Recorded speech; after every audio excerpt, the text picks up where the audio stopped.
things that government look at to require cabinet to decide what's the next form of action for this country? One of the things we look at the data. We look at where the positivity rates are. We look at the incidence rate. We look at the real-time reproduction number, and we look at the various activities and the risk which they propose. But the one good thing is that this isn't the first time we've done this, and so it's easy to look back to what was done last year in the various phasing. So it does make the process a little bit easier. Okay. If we have another spike following this weekend, will the people of Bermuda who abide by all the rules be made to suffer yet again with another lockdown of sorts? I would sincerely hope that with the measures of which we're taking, that we're not going to have another spike. And that is the reason why we're being so conservative in our approach and having these restrictions that are rather stringent, a little bit more stringent than phase one than we had last year, as there were a few more things that were allowed in phase one that we're not allowing this time around, such as the mixing of households. But we're confident that if people abide by the public health advice which has been laid out, that we won't have to deal with that eventuality. And I will outline on Sunday the changes that will come in place to put an end to this pandemic for the Bermudian public, hopefully for good. But the most important message is that we all have to do our part. And so whether it's community immunity, whether it is making sure that we all be each other's keepers, look after one another, but also make sure to observe the public health advice. If we do that, we'll be okay. Just like we were last year, we will be okay. It's well known that there are people who have flown in to watch the race this weekend. Those people will be on various boats, but they're coming from different households. How is that going to be policed by the local constabulary that is also going to be monitoring the locals? I can't speak to how they're going to police. I know that all persons have to abide by the laws and the rules of the country. And so I would expect that those persons are going to abide by the laws and rules of the country. And I'm happy to put the specific question to the Ministry of National Security. Certainly, I think that the regiment and the Coast Guard do some work there as well. And it's important that those matters are going to be policed. Absolutely. Okay. We're currently in some very important we have some very important international commitments coming up for sports in a matter of weeks.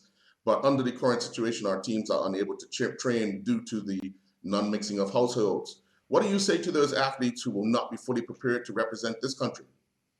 Well, I don't know which athletes which you're speaking about. I do know that we have commitments for football, tennis, cricket, just to name a few, in a matter of months. Okay, well, I can speak to the matters of the Olympians who you mentioned last week. I know that those persons have been given permission to train, both during the stay at home, and now clearly they're able to train. I do know that the Minister of Youth, Culture, and Sport has been working and getting the feedback from the various sporting bodies, national teams which are representing us. They are elite athletes, and we're going to put the protections around there to allow them to go ahead and to engage in that training in a safe fashion so they can represent this country well. So that is part of the things which we're going to be discussing next week of the work of the entire government. There is a government of 13, 12 ministers and myself. And we are all engaged in that work. So some of the work is spurred on by the questions that we receive from members of the media. That is the important role that the media plays. And so in that aspect, there has been a number of submissions in regards to sports. I know about football. I wasn't aware of all the other ones of which you had mentioned, but we're certainly going to make sure that persons who are representing Bermuda are clearly athletes, and they're going to be allowed to train under the protections which are necessary in the exact same way that when our football team had an incident last time around, the Ministry of Health worked with the team to make sure that we could find a way that training could happen. We want to support those people who are representing Bermuda, and we believe that we'll be able to strike the right balance. Last week, I asked a question about CARIFTA. Has there been any conversation in the cabinet regarding the persons who are under the age of 18 and in many Caribbean countries are not required to be vaccinated? We're due to host this major event in 4 months. Decision has to be made sometime soon whether or not we are going to be able to allow under 18s not to have to stay 14 days and then compete. As for my oath, I'm not allowed to discuss decisions or discussions that take place inside of cabinet. But what I can assure you is that those discussions have been held, the concerns that have been raised, and we're working to figure out a solution so we can actually make the announcement one way or the other. But there are certainly concerns which have been presented. Certainly when we speak about CARIFTA and the time it's supposed to happen, The government's very clear in its indication that there's going to be the reintroduction of mandatory quarantine at the border for non-immunized travelers, which will come into place in the coming months. So it will present a difficult situation, but we're going to work through and figure out a way that we can address it. Okay. A quick question regarding you said dual parenting. What about grandparents? If Um, grandparents watch the kids while parents go to work, is that allowed?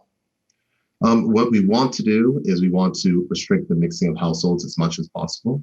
And so from that perspective, that would not be something that would be permitted inside of the regulations. These are all very difficult and challenging discussions. But these are some of the things which we're going to continue to socialize, because right now where we are, it is too risky. And because there is virus transmission which is taking place, it is too risky. There will be additional guidance that is going to be released. There are conversation discussions around it, versus what is actually safe. The regulations you're putting in place are to make sure that people remain safe. So at this point in time, under the strict interpretation of the regulations, that would not be permitted. Okay, I have one last question. Well, it's widely anticipated, and we spoke about this last week, that once all the sailors, the officials, and the equipment are removed from Cross Island, we'll go back into a lockdown. What do you say to assure people that every measure will be taken not for this to happen? Earl, I would just say for people not to try to spend so much time engaging in conspiracy theories and different things. The government takes no pleasure, just so we're clear. The restrictions apply to all of us. They apply to our families. No, I haven't seen or touched or physically touched my family in 13 days. Tomorrow I get to test again, and hopefully that will end. I mean, the fact is that these restrictions are not something that we want. This is a country that has been very proud of its record in the coronavirus and the ability to mitigate it. This particular variant has set us back, and we will have to adjust our course, and that's what I'll be speaking about on Sunday. But there is no truth to those rumors, and that just doesn't, it doesn't add up. But you're also not ruling it out. Thank you very much. But we may not rule it out, Earl. We don't have to try to play gotcha. You and I, come on now. I've given the answer. You don't have to try it. Okay. Thank you.